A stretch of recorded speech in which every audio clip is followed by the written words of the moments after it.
बढ़ते आगे और आपको बता दें इस वक्त की बड़ी खबर यही है कि 7 जिलों के 40 सीटों पर मतदान जारी है और मतदान केंद्रों के बाहर लंबी कतारों में लोग खड़े। इस वक्त की बड़ी खबर हम आपको बता रहे हैं। और साथ में मत प्रतिशत भी हम आपको लगातार बताते चलेंगे। 3 बजे तक का जो आंकड़ा निकल कर आया है, 54% मतदान दर्ज किया गया है। मतदान को लेकर वोटरों में अब शाम होते होते खासा उत्साह दिखाई दे रहा। मतदान केंद्रों के बाहर लंबी कतार है। आप बता दें कि दरअसल शुरुआती दौर में कुछ जगहों पर तो रुझान अच्छा दिखा था, लेकिन जैसे जैसे दिन चढ़ा तो थोड़ा सा आंकड़ा कम भी दिखा। लेकिन यही कहा गया कि ये पूर्वांचल का मतदाता है, अपने हिसाब से मत करेगा और शाम होते होते रुझान बढ़ेगा।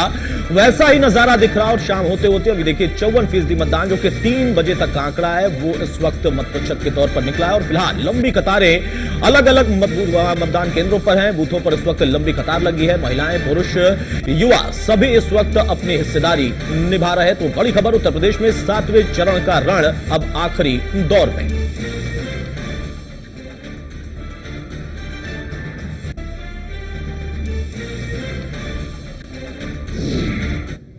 देखिए, तो अब हम आगे बढ़ते हैं और अब बात करते हैं मतदान प्रतिशत की। सबसे पहले बात अतुल वाराणसी की। जी हां, वाराणसी की बात करें तो बहुत खास है अपने आप में। यहां पर मत प्रतिशत कितना रहेगा इस पर सबकी निगाह है। फिलहाल 3 बजे तक यहां पर 54% का आंकड़ा आ गया है और अब फिलहाल 1 घंटे का और यहां पर मतदान हो चुका है। तो देखना होगा कि कितना इसमें इजाफा हुआ। जैसी जानकारी मिल रही थी, हमारे सहयोगी संतोष लगातार जानकारी दे रहे थे कि शाम होते होते जैसे जैसे दिन चढ़ रहा है वहां पर इस वक्त कतार लंबी हो रही है। तो यह नजारा है अभी शिव की नगरी काशी का। अतुल बढ़ते आ गया और जौनपुर में 3 बजे तक 53% मतदान दर्ज किया गया। अतुल जी हाँ, बिल्कुल। अगर बात करें काशी से थोड़ा हटकर जौनपुर की, तो वहां पर 53% मतदान अभी तक दर्ज हुआ है। हालांकि वहां काशी से 1% कम था। ये 3 बजे तक के आंकड़े हैं और ये आंकड़ा जौनपुर का जहां पर 53% मतदान दर्ज हुआ। और बात करें यहां पर मिर्जापुर की, तो मिर्जापुर में भी 56% मतदान, यानी दोनों जगहों से यहां पर कहीं ज्यादा मतदान है। अपने आप में भी एक अच्छा आंकड़ा और 3 बजे तक 56% मतदान यहां पर मिर्जापुर में दर्ज हुआ। अब देखना होगा कि शाम को जब फाइनल आंकड़े आते हैं तो वो किस तरीके का सिनेरियो दिखाता है, क्योंकि अगर बंपर वोटिंग होगी तभी यहां पर बदलाव की चर्चाएं हो रही हैं। लेकिन फिलहाल अभी इस वक्त मताधिकार का प्रयोग कर रहे मतदाता। गाजीपुर की बात करें तो देखिए, गाजीपुर में भी 3 बजे तक जो आंकड़ा निकल कर आया है, यहां पर भी 50 का आंकड़ा पार हो चुका है, यानी 53% मतदान गाजीपुर में भी दर्ज किया गया है। 3 बजे तक जो आंकड़े निकल कर आए उसमें 53% मतदान गाजीपुर का। बिल्कुल अतुल, अगर चंदौली की बात करें तो 3 बजे तक 55% मतदान चंदौली में दर्ज किया गया। चंदौली में सैयद राजा सीट आती है जहां पर 2 बाहुबली आमने सामने लड़ रहे हैं और बड़ी दिलचस्प यहां पर टक्कर है। जी हां, चंदौली में भी अच्छा आंकड़ा 55% मतदान यहां पर दर्ज किया गया है। और इसके आगे बढ़कर हम भदोही की बात कर लें तो भदोही को भी हम आपको दिखाते हैं कि भदोही में क्या प्रतिशत रहा। 3 बजे तक के जो आंकड़े निकल कर आए, 54% मतदान भदोही में भी हुआ। तो कालीन की नगरी यहां पर भी प्रतिशत बढ़ता है, 53% मतदान यहां पर हुआ है। ये 3 बजे तक के आंकड़े। बिल्कुल, सोनभद्र की अगर बात करें तो 3 बजे तक 53% मतदान सोनभद्र में दर्ज किया गया, क्योंकि सोनभद्र में भी जबरदस्त टक्कर इस बार देखने को मिल रही है। जी हां, और यहां पर 2 सीटों पर 4 बजे ही मतदान बंद होना था, तो 2 सीटों पर मतदान यहां पर बंद हो गया होगा। लेकिन फिलहाल जो कतार में लोग लगे हैं, नक्सल प्रभावित इलाका है रॉबर्ट्सगंज और दुद्दी, अगर उसकी बात करें तो इन दोनों सीटों पर 4 बजे तक का इस समय तय किया गया था। फिलहाल 3 बजे तक के आंकड़े 53% के। वह पूर्वांचल के सियासी समर में तमाम पार्टियां जीत का दावा तो कर रही है, लेकिन सभी पार्टियों की चिंता बागी बने हुए हैं जो सभी दलों का चुनावी समीकरण बिगाड़ सकते हैं। एक रिपोर्ट। पूर्वांचल की चुनावी जंग को तमाम पार्टियों के बागी कुछ अधिक ही रोमांचक बना रही हैं। पूर्वांचल की कई सीटों पर बागी नेता पार्टी के चुनावी अंकगणित को बना या बिगाड़ सकते हैं। कहीं टिकट न मिलने से वो पार्टी से बगावत कर चुनाव लड़ रही हैं, तो कहीं अंदर खाने पार्टी प्रत्याशी के खिलाफ ही काम कर रही हैं। पार्टी विरोधी गतिविधियों के चलते सपा और बीजेपी पहले ही कई नेताओं को बाहर का रास्ता दिखा चुकी हैं। इसके बावजूद भीतर घात की आशंका अभी भी बनी हुई है। विधानसभा चुनाव के दौरान और इससे पहले पूर्वांचल के कई नेता दल बदल कर इधर से उधर जा चुके हैं। दल बदल का शिकार कमोबेश सभी पार्टियां हुई हैं। बीजेपी में शामिल होने वालों की तादाद अपेक्षाकृत ज्यादा रही, तो टिकट वितरण में असंतोष भी बीजेपी में सबसे अधिक दिखा। बीजेपी में कई दूसरे दलों से आए नेताओं को प्रत्याशी बनाए जाने का विरोध है, तो कहीं अपने जमीनी नेताओं की अनदेखी से नाराजगी। कमोबेश ऐसी ही स्थिति सभी दलों में है। टिकट कटने पर बगावत तो कहीं विरोध। गाजीपुर के सपा विधायक और पूर्व मंत्री विजय मिश्रा टिकट कटने पर बगावत कर गए हैं। वो चुनाव तो नहीं लड़ रहे लेकिन बीएसपी में शामिल हो गए हैं। इसी तरह से जहूराबाद सीट से शादाब फातिमा का टिकट काटे जाने का भी विरोध है। बलिया में पूर्व मंत्री नारद राय और अंबिका चौधरी सपा छोड़कर बीएसपी के टिकट पर चुनाव लड़ रही हैं। बलिया की बांसी सीट पर बगावत कर चुनाव लड़ने वाले नीरज सिंह गुड्डू को भी सपा से बाहर कर दिया गया है। इस सीट पर मंत्री राम गोविंद चौधरी चुनाव लड़ रही हैं। नाराजगी खिलाएगी गुल। भदोही सीट से बाहुबली सपा विधायक विजय मिश्रा भी बागी होकर निषाद पार्टी के टिकट पर चुनाव लड़ रही हैं। सपा विजय मिश्रा के साथ उनकी पत्नी रामलली मिश्रा को भी पार्टी से निकाल चुकी है। आजमगढ़ में गोपालपुर सीट से मंत्री वसीम अहमद का टिकट काटकर नफीस अहमद को प्रत्याशी बनाए जाने से सपा कार्यकर्ता और समर्थक नाराज हैं। गोरखपुर ग्रामीण से 2 बार विधायक रहे बीजेपी के विजय बहादुर यादव कमल छोड़ साइकिल की सवारी कर रही हैं। यादव के साथ ही कई बीजेपी कार्यकर्ता भी सपा टीम में चले गए हैं। कार्यकर्ता नाखुश तो कहीं भीतर घात। आजमगढ़ की मेहनगर सीट से सपा प्रत्याशी कल्पनाथ पहले बीजेपी में थे। क्षेत्र में सालों तक भगवा फहराने के बाद टिकट नहीं मिलने के कारण वो साइकिल की सवारी करने लगे। दीदारगंज से बीजेपी प्रत्याशी कृष्ण मुरारी बीएसपी छोड़कर आए हैं, जिनका कई कार्यकर्ता विरोध कर रही हैं। महाराजगंज जिले की सिसवा सीट से बीएसपी प्रत्याशी रहे प्रेम सागर पटेल को बीजेपी ने टिकट दिया है। वहीं सपा ने भी पूर्व में बीजेपी विधायक रहे शिवेंद्र सिंह को प्रत्याशी बनाया। यहाँ बीजेपी के बागी राकेश मिश्र भी परेशानी खड़ी कर रही हैं। देवरिया जिले के सलेमपुर सीट पर बीजेपी ने काली प्रसाद को प्रत्याशी बनाया है। 2012 में यहां से बीजेपी प्रत्याशी रही विजय लक्ष्मी अब सपा प्रत्याशी के तौर पर चुनाव लड़ रही हैं। इंटर कॉलेज संचालक काली प्रसाद को टिकट देकर दावेदारी की अनदेखी करने से कार्यकर्ताओं में काफी नाराजगी है। बसपा छोड़कर बीजेपी में शामिल हुए दिग्गज नेता स्वामी प्रसाद मौर्य को बीजेपी ने पडरौना सीट से लड़ाया, जिन्हें बीजेपी के बागी परशुराम मिश्र ने चुनौती दी है। अपने ही राह में बिछा रहे कांटे। भदोही में बीएसपी के पूर्व विधायक रविंद्रनाथ त्रिपाठी को बीजेपी प्रत्याशी बनाने से पार्टी का कैडर काफी खफा है। जौनपुर जिले की बादलपुर सीट से बीजेपी ने रामेश मिश्रा को टिकट दिया है। मिश्रा 2012 में मुंगरा बादशाहपुर सीट से बसपा प्रत्याशी के रूप में चुनाव लड़े थे। मिश्रा को टिकट देने से यहां पर भाजपाई खपा है। सोनभद्र जिले की घोरावल सीट से बीजेपी ने राजगढ़ से 2 बार बीएसपी विधायक रहे अनिल मौर्य को टिकट दिया है। मौर्य को बाहरी बताते हुए टिकट न मिलने से खपा कई बीजेपी कार्यकर्ता भीतरघात में जुटे हैं। कुछ ऐसा ही चंदौली की चकिया सीट का भी हाल है। वाराणसी में भी राह आसान नहीं। पीएम नरेंद्र मोदी के संसदीय क्षेत्र वाराणसी में भी बीजेपी को बागियों का सामना करना पड़ रहा है। वाराणसी दक्षिण सीट से विधायक श्यामदेव राय चौधरी दादा का टिकट कटने से उनके समर्थक नाराज हैं। वो बीजेपी प्रत्याशी का विरोध कर रही हैं। चुनाव प्रचार में दादा भी सक्रिय नहीं हैं। हालांकि पीएम ने अपने 3 दिवसीय वाराणसी दौरे में दादा को मनाने की कोशिश भी की और जब महाकाल के दर्शन के लिए गए तो दादा को साथ लेकर गए। लेकिन देखना होगा कि पीएम के इस 35 से बीजेपी के स्थानीय कार्यकर्ताओं की नाराजगी कितनी कम होती है।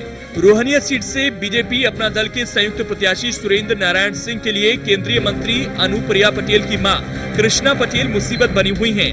वो बतौर निर्दलीय चुनावी मैदान में हैं। अजगरा सीट पर बीजेपी भाजपा के संयुक्त प्रत्याशी कैलाशनाथ सोनकर के खिलाफ भी बीजेपी का एक खेमा विरोध का बिगुल बजा रहा है। Bureau report, India news. तो फिलहाल कुछ खास मेहमान हमारे साथ जुड़े। डॉक्टर चंद्रमोहन भारतीय जनता पार्टी के नेता हमारे साथ, हिलाल नकवी कांग्रेस के नेता हमारे साथ जुड़े हैं, रतन मणि लाल साहब हमारे साथ जुड़े, वरिष्ठ पत्रकार, और अशोक देव हमारे साथ जुड़े हैं कांग्रेस समाजवादी पार्टी से। अशोक जी, आपका भी स्वागत है। सबसे पहले चंद्रमोहन जी, बागी कितनी बड़ी परेशानी आपकी पार्टी के लिए है, आप मानते हैं इस पूरे चुनाव में और आज के चरण में जिन लोगों ने बगावत की, जिनको आपने टिकट नहीं दिया, वो किसी दूसरे के टिकट पर लड़ गए, क्योंकि जब आपने कई दूसरों को अपने टिकट दे दिया तो उन्होंने भी दूसरों को पकड़ लिया। आपने साथ नहीं दिया तो उन्होंने दूसरों का साथ दे दिया, दूसरों से विकास करवा लिया अपना।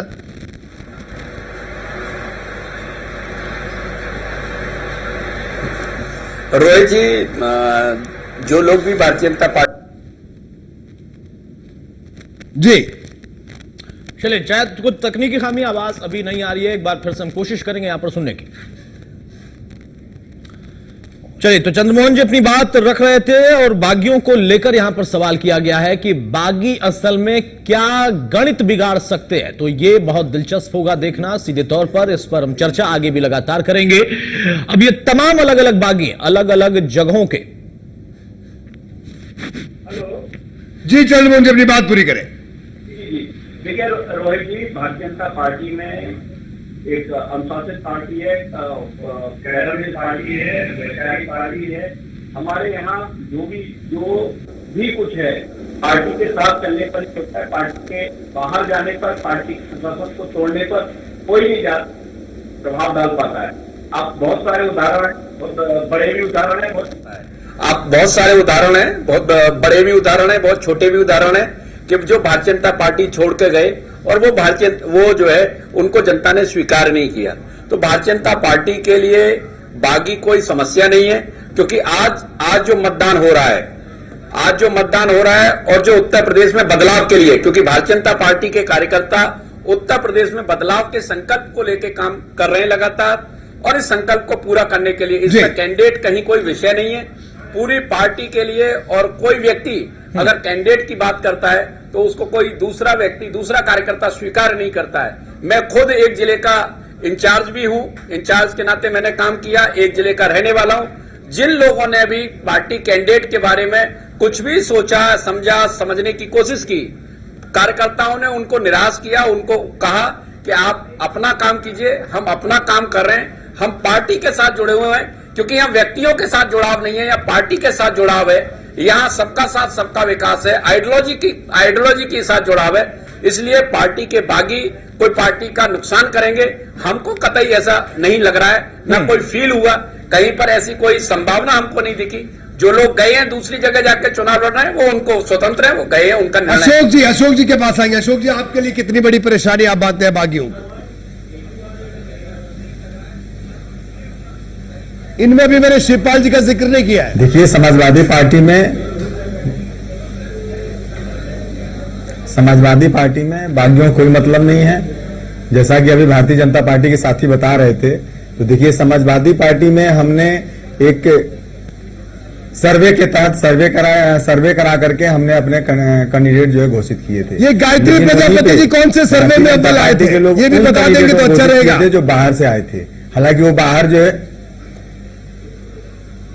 जी आपने कहा कि आपने सर्वे करवाया, उसमें आपने कैंडिडेट डिक्लेयर किए। मैं आपसे ये जानना चाह रहा था कि गायत्री प्रजापति जी के लिए कौन सा सर्वे था और किस सर्वे में अव्वल आए, बता देंगे तो अच्छा लगेगा। हालांकि आपकी पार्टी का निजी मामला है, हिलाल भाई को भी पता चल जाएगा। नहीं, पूरी बात सुन लीजिए, वहां भी चलेंगे। पूरी बात सुन लीजिए। देखिए, समाजवादी पार्टी जो है जितने भी प्रत्याशी उत्तर प्रदेश में खड़ा किया है वो सर्वे के तहत जो है चुनाव हुआ है, और हमने जो है जो सीटें कांग्रेस को दिया है वो गठबंधन के तहत, वो भी जो है कैंडिडेट जो खड़े हुए हैं वो भी बहुत अच्छे हैं। लेकिन उसके साथ हम ये कहना चाहेंगे कि जो प्रत्याशी दूसरे पार्टी से गए, हमारे यहाँ थे तो वो गुंडा कहलाते थे, गोंडा के एक प्रत्याशी थे, उनके यहाँ गए संत हो गए। आपको याद होगा जेडीयू में साबिर अली जी आतंकवादी कहलाते थे, इनके यहाँ गए सूफी संत हो गए। जगदम्बिका पाल जी क्या कहलाते थे, सांप्रदायिक कहलाते थे, हमारे पार्टी में थे, तो इनके यहाँ गए सेकुलर हो गए। तो हम इस तरह के काम नहीं करते हैं। हमारे यहाँ जो भी हुए हैं प्रत्याशी हैं वो बिल्कुल जो है जमीन के जुड़े हुए हैं, पार्टी कैडर के हैं, वो भारतीय पार्टी के संविधान को जानते हैं। ऐसा नहीं कि कहीं से चुनाव के दौरान आ गए हों। रह गई बात गायत्री प्रजापति की जो बात कर रहे हैं, तो देखिए उन्होंने जैसा किया है वैसा कानून के अनुसार उनके खिलाफ कार्रवाई की जाएगी। जैसा कि सर्वोच्च न्यायालय ने भी आदेश दिया है, उत्तर प्रदेश पुलिस उस दिशा में काम कर रही है। लेकिन यही बात मैं ये कहना चाह रहा हूं, जिस तरह से इस घटना को उछाला जा रहा है, कम से कम भारतीय जनता पार्टी के लोग भी देखें। उनके यहाँ तो विजय जौली जो एमएलए दिल्ली के थे, वो तो बलात्कार की आज तक केस नहीं दर्ज हुआ। महाराष्ट्र में 14 वर्ष की लड़की के साथ अहमदनगर में जुलाई में 16 में बलात्कार हुआ, हत्या हो गई, केस नहीं दर्ज हुआ। तो देखिए उत्तर प्रदेश में इस तरह काम कुछ नहीं होता है। उत्तर प्रदेश में अगर कोई भी अपराध कर रहा है तो उसके खिलाफ सख्त कार्रवाई होती है। हाँ, हो सकता है कि थोड़ा बहुत समय लग गया हो, जैसे कि गायत्री जी में लगा है, तो जल्द ही उन पर भी कार्रवाई हो रही है, हो जाएगी। और उनके साथ जितने 2-3 लोग थे आप देखिए गिरफ्तार कर लिए गए हैं। चलिए, अच्छा होता अशोक देव साहब की सुप्रीम कोर्ट को इसमें दखल ना देना पड़ता, खुद ही आप कर लेते, जो 15 मिनट में पुलिस पहुंचती है, मुकदमा पहले कम से कम दर्ज कर लेती तो ज्यादा बेहतर होता। फिर भी आप कह रहे हैं कि कार्रवाई हो रही है। हिलाल साहब बताइए, बागियों का जिक्र हो रहा है, तो आपको भी लगता है कि हाँ, आपके यहां भी कोई ऐसा है जो कि नुकसान पहुंचा सकता है गठबंधन को, जो गठबंधन आपने किया है?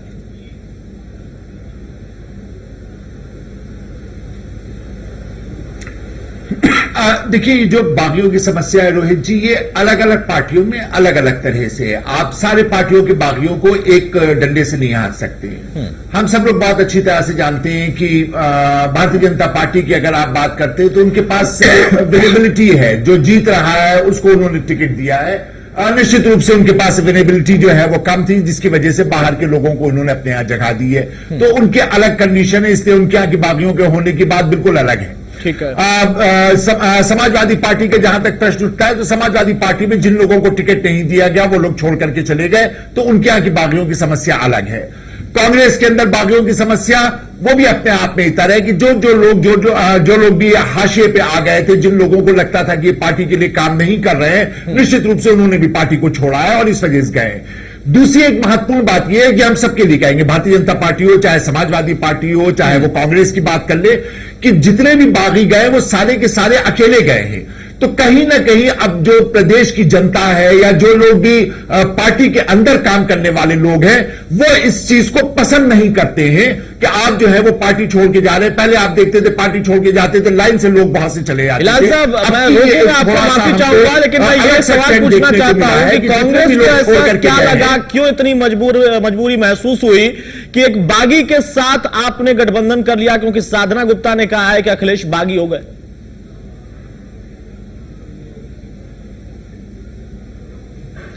साधना गुप्ता, अगर आप हमको बता दें कि किस राजनीतिक दल की सदस्य हैं, या अगर ये बता दें किस राजनीतिक दल की अध्यक्षा हैं, या ये बता दें कहां से एमएलए हैं, कहां से एमपी हैं, तो निश्चित रूप से हम उनकी इस बात का जवाब देंगे। वो एक गृहिणी है, वो एक हाउस मेकर है। निश्चित रूप से उनके पास उतनी ज्यादा राजनीति में सक्रिय ना होने के कारण शब्द जो है वो उस तरह के नहीं होते हैं जिनको कहा जाए कि ये पॉलिटिकली करेक्ट वर्ड्स को यूज किया गया हो।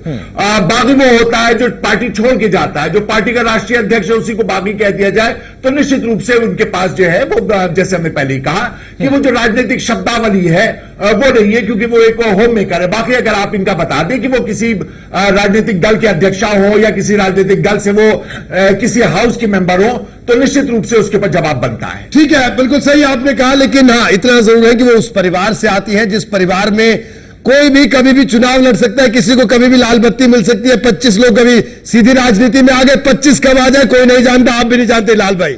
सवाल अतुल का थोड़ा करेक्ट था, भले पूछने का अंदाज कुछ भी रहा। बहरहाल रतनमणि लाल साहब, आपका क्या कहना है? बागी कितनी बड़ी परेशानी तमाम पार्टियों के लिए? हाँ, देखिए, मुझे याद पड़ता है कि इसके पहले के भी जो चुनाव हुए हों, चाहे वो लोकसभा का चुनाव हो या इसके पहले विधानसभा का चुनाव, हर चुनाव के पहले जब टिकट डिस्ट्रीब्यूशन शुरू होता है तो ये पूरी कवायद शुरू हो जाती है कि जो लोग टिकट की इच्छा कर रहे थे उनको नहीं मिला तो वो अचानक बागी हो गए।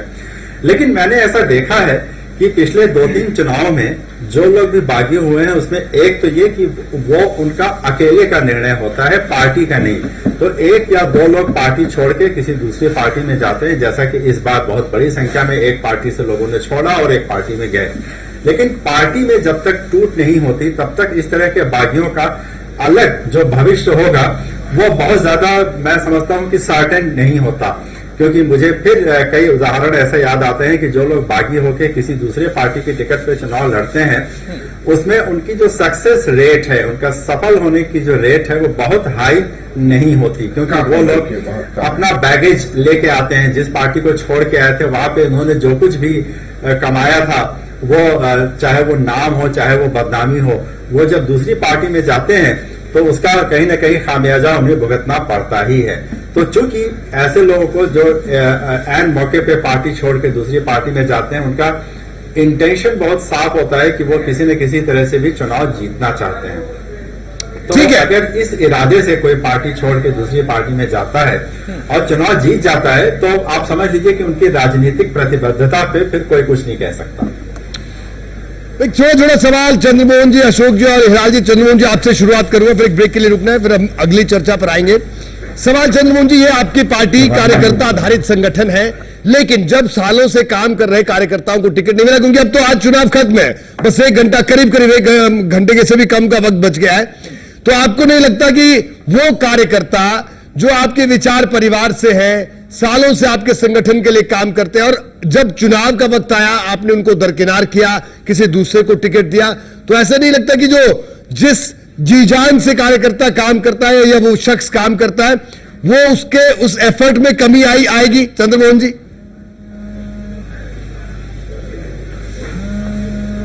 नहीं, इसमें 2 बातें हैं रोहित जी, क्योंकि मैं खुद भी कार्यकर्ता हूं, इसलिए इस बात को कह भी सकता हूं और समझ भी सकता हूं आपकी बात को। और लगातार, क्योंकि आपने विचार परिवार भी जोड़ा है, तो विचार परिवार का भी मैं कार्यकर्ता हूं लंबे समय से, भाजपा का हूं। देखिए, हम जब विचार परिवार के कार्यकर्ता हैं और संगठन के कार्यकर्ता हैं, तो हमारा भाव रहता है, मां तेरा वैभव अमर रहे, हम दिन 4 रहे ना रहे। हमारा भाव क्या है?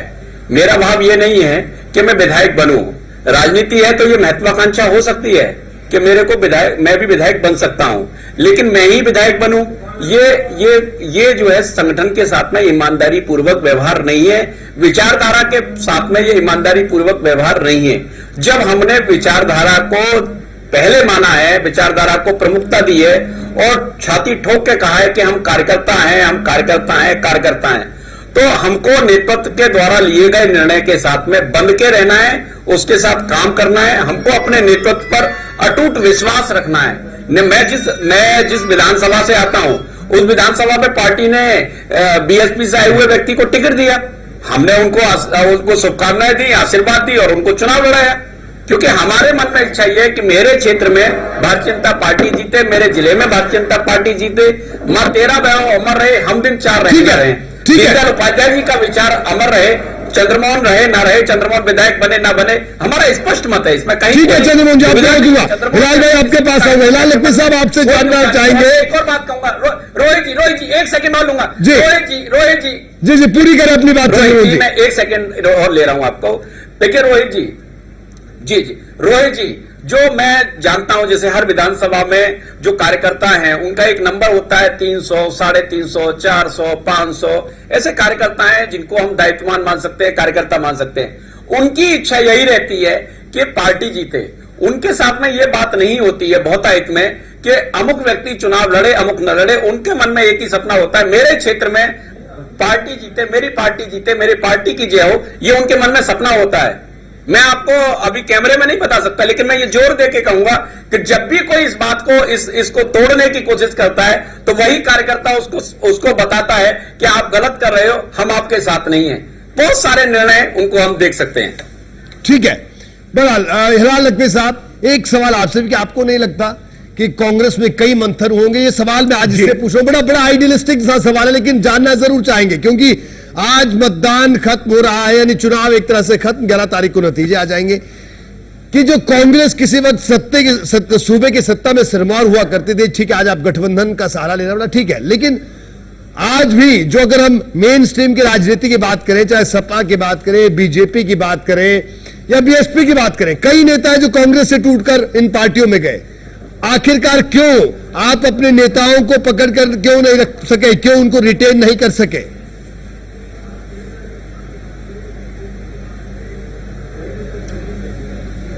देखिए, बिल्कुल निश्चित रूप से रोहित, ये बहुत ही महत्वपूर्ण सवाल है और इस सवाल के ऊपर लगातार हमारे यहां भी मंथन हो रहा है, लगातार इस बात के ऊपर विचार किया जा रहा है।